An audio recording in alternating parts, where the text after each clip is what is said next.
about Renaissance art.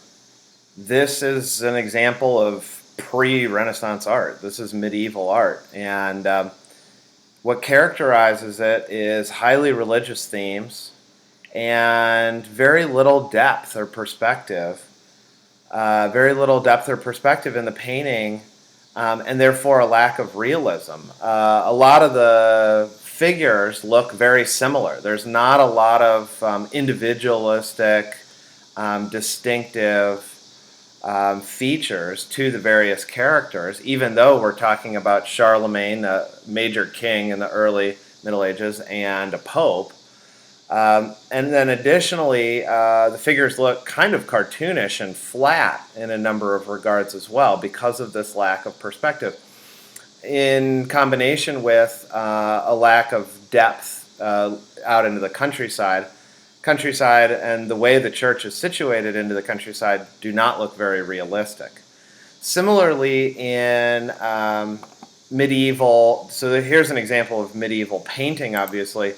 Here's an example of medieval sculpture, and while these figures kind of do lack a tremendous amount of individualism, also they lack a full human form. They look very much like pillars on a cathedral, which is exactly what they were.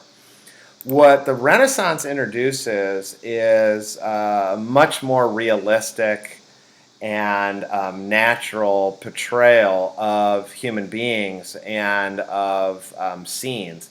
So what is introduced is called geometric perspective or linear perspective. The Renaissance artists start to use mathematical formulas. This is Da Vinci's Last Supper.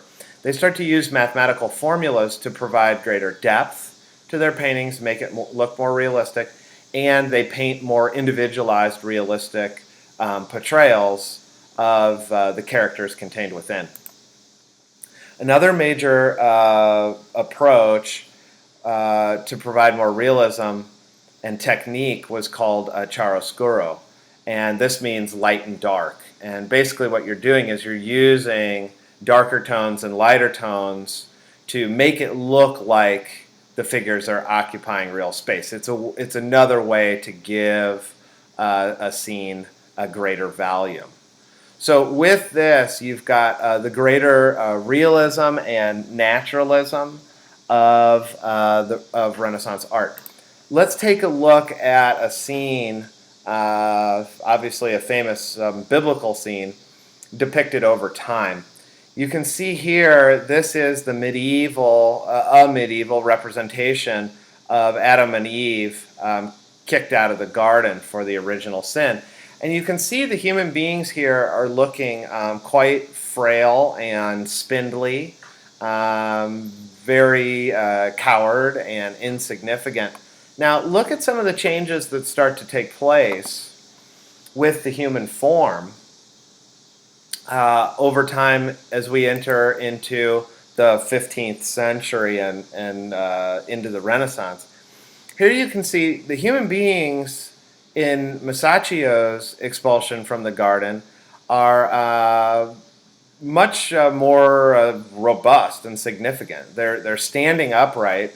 They look very pained still, but they start to take on more physical significance. And then you can see the full transformation here into the Renaissance with Michelangelo now into the early 16th century, where the human beings look very significant. I mean, they're very robust.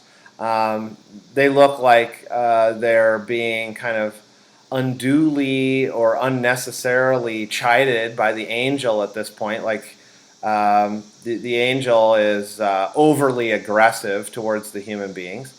And the humans just generally seem to have more significance and potential to their form. So here we can see the series and this transformation, and it represents the ongoing transformation like we saw in The Dignity of Man about the capabilities and the significance and the stature of human beings that has changed during the Renaissance and over the course of the Renaissance. Human beings becoming even more significant over time in artists' minds. Take a look at sculpture. Here's this medieval sculpture with little variation between the characters and looking very pillar-like without a lot of depth. During the Renaissance, this sculpture was unearthed in Italy from ancient Greece, and you can see the action and the muscle tone and the tension in this sculpture. And Renaissance sculptors took examples like this and ran with them. So you can see the human being depicted as increasingly powerful, robust, active in Renaissance sculpture compared to a medieval sculpture. And a lot more just individual features as well. And the last artistic form we want to talk about here is architecture. Consider the palace of wealthy merchants like the Medici in Florence, the wealthiest family in Florence in the heart of the Renaissance.